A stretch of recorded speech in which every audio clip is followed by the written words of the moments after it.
Hey guys, this is OddOneGaming. This is going to be another Raid Shadow Legends video. In today's video, we're going to talk about the Christmas fusion. We finally got the announcements about it, so it's going to be an exciting one, or maybe not. It depends. I guess we're just going to have to see what they say about it. So first of all, I'm just going to play a little bit of the visual. This might be going on loop a little bit while I'm going to be reading what they have to say about this fusion, okay? So on Thursday, December 14th, which is going to be next Thursday, we're planning to launch a fusion event of a new champion, Blizaar The Howler. The one that we've seen here that looks like Frosty the Snowman. I guess Frosty the Snowman turned into an Ogre. So yeah, he's going to be Ogre Tribes, Rarity Legendary, Defense type, Spirit Affinity. So they say about him as follows. Blizaar The Howler will be a great champion for hard mode Fire Knight Castle and for Arena. We're going to be the judge of that, because most of the time they're not too accurate with this. Blizaar can place freeze debuff with two of his skills, A1 and A3, with the A1 being a 3-time hitter skill that will definitely help take down fire or shield faster and will give you a chance to place a freeze debuff, while the A3 has a 100% chance to place freeze debuff on all enemies and decrease their turn meter by 30%, something that will come in handy when dealing with the Fire Knight himself and for controlling waves as well. That's true, that's true. Blizaar The Howler's A2 will be great for Arena as it allows to remove all control debuffs and place defensive buffs on the team. Just build Blizaar with high resist and you're gonna go against enemy crowd control champions. I'm not sure that's gonna be good against stuff like Warlord Yumiko though, but we'll see. Also, this Ogre Snowman-like champ can be very annoying when it comes to their passive skill, as Blizaar revives himself after being killed and places Revive on Death on self with a reasonably low cooldown. Okay, that sounds interesting. It kind of sounds like he's one of those that can trigger the previous fusion's passive, right? Yuji the War Meter. On top of that, Blizaar is basically immune to freeze debuff, so it can kind of backfire when someone is trying to freeze our Ogre. Torment, right? Torment. They gave us a free Torment, then they gave this one, maybe. I'm attaching, okay, we have this, that. So you need to fuse the legendary champion from Epic Champions, while you need to summon the Epic Champions from Fragment. So basically this one's going to be a, I guess we could call it a mixed type fusion. We had that one in the past with Brogni. We had it in the past with, what's his name, Lonatharl. I don't remember one of the ones from this year. But basically what it's going to mean is we're going to have something like, let's say the Broadman fusion, okay? It's going to be the legendary, and then we're going to have 4 epics.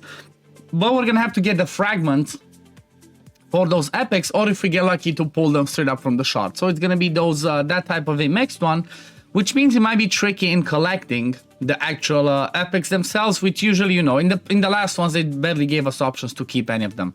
But let's look at his kit, okay? Let's look at his kit. Well, let me move myself to the other side. So let's start with I guess let's start with this one, Frozen Caltrops, I guess, or Caltropes. I don't know how to read this. Attacks one enemy 3 times at attacks 3 times at random. Each hit has a 40% chance of placing a freeze debuff for 1 turn. It increases by 10%, so 50%. I mean, I don't know. If you already have Gnut, do you really need this guy for his A1? I don't know. So I wish this one was a bit higher, you know, since we already have GNU that does it at 100%. Maybe make it 75% if they don't want to do 100%.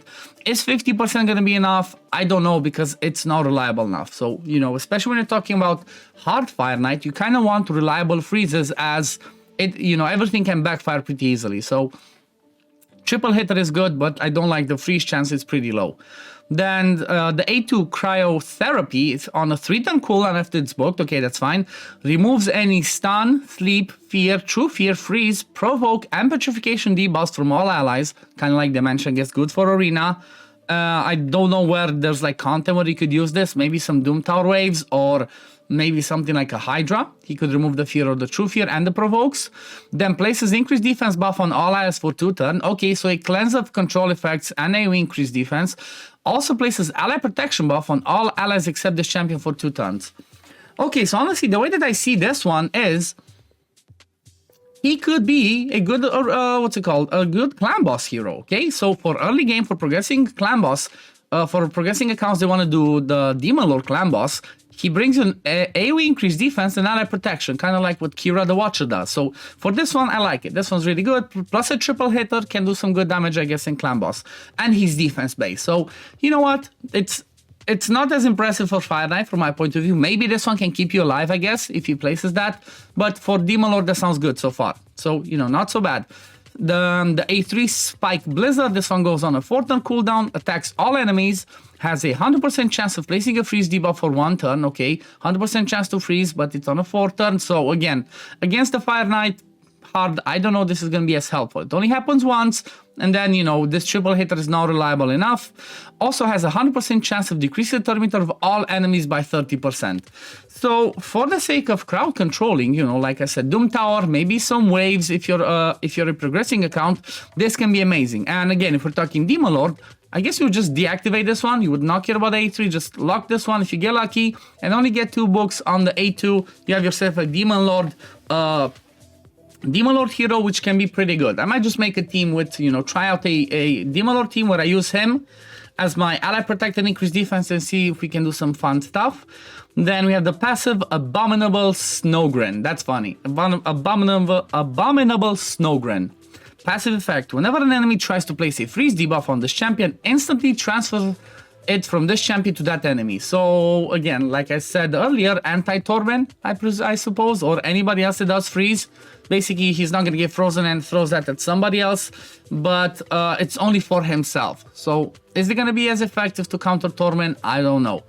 Then the active effect, which can be booked once to go down to a 3-turn cooldown.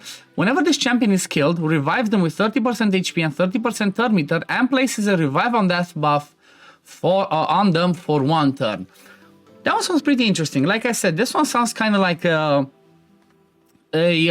lower version or a different version of Torment's passive or of Sun Wukong, but for Sun Wukong it's better because if people take, you know, 3 turns, he straight up comes back.